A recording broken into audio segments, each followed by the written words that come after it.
Please listen for the word of God as it is found in the 17th chapter of Matthew, verses 1 through 9.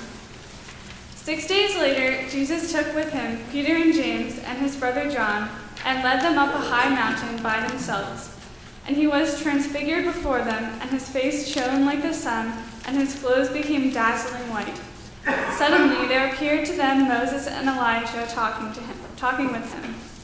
Then Peter said to Jesus, "Lord, it is good for us to be here. If you wish, I will make 3 dwellings here, one for you, one for Moses, and one for Elijah."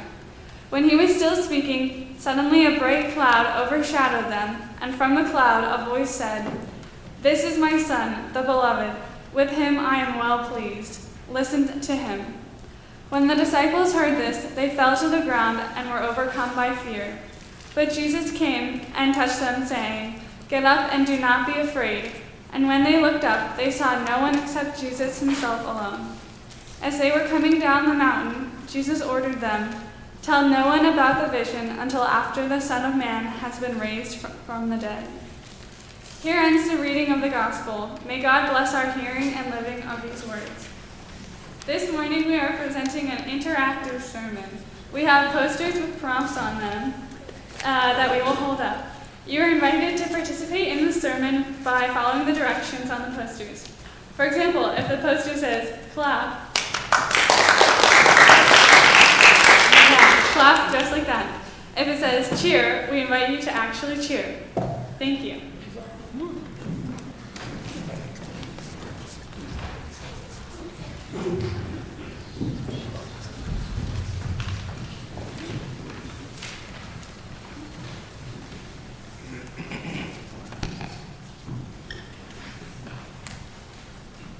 Some stories from the Bible are meant to be savored rather than explained.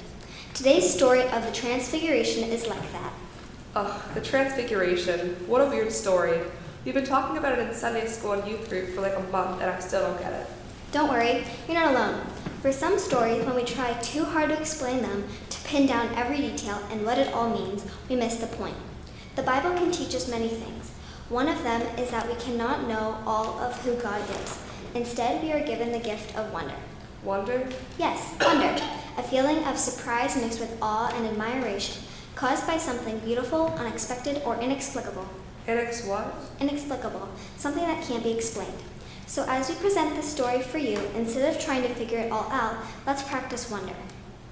Jesus took Peter and the brothers James and John with him. They went up on a very high mountain where they could be alone. Have a good hike.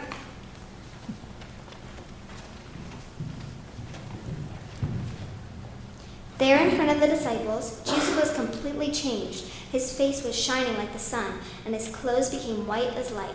Wow, that's amazing.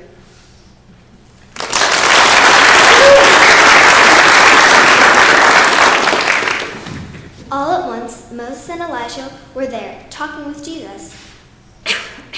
Wow! Wait a minute. Moses and Elijah? Aren't they Old Testament guys? How can that be? I mean, they're dead, right? Are they ghosts? Remember, we're not trying to explain everything. Wonder. Oh yeah, right, sorry. So Peter said to him, "Lord, this is a great moment. How about I build 3 shrines, one for you, one for Moses, and one for Elijah? Then we could stay up here forever." Nice idea, Peter. Yeah, no. God didn't intend for Jesus to just hang out on a mountaintop with some old buddies from back in the day. God chose Jesus for something much more important. A bright cloud enveloped them. From the cloud, a voice said, "This is my son, whom I dearly love. I am very pleased with him. Listen to him." When the disciples heard the voice, they were so afraid that they fell flat on the ground. Okay, guys, relax. Listen up. But Jesus came over and touched them. He said, "It's okay. Get up. Don't be afraid." When they opened their eyes and looked around, all they saw was Jesus. Only Jesus. Wow, what just happened? I know, right? On the way down from the mountain, Jesus told his disciples not to tell anyone what they'd seen until after the Son of Man had been raised from the dead. Ew, like a zombie? And isn't Jesus the Son of Man? So what's that about?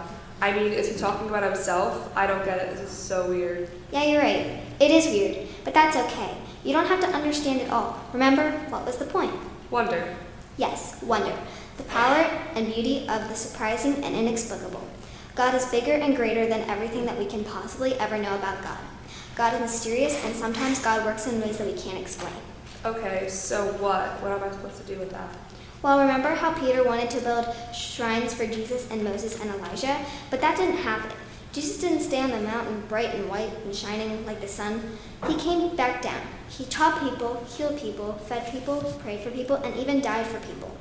This story is like a window into the awesomeness of God. But maybe the best part of the story is that at the end, Jesus is back to being regular Jesus. Maybe the story is telling us that God could be super shiny and sparkly and radiant if God wanted to, but that God chose to be a regular human being with regular skin and regular clothes, just like us. Wow, now that's definitely something to wonder about. Amen. Amen.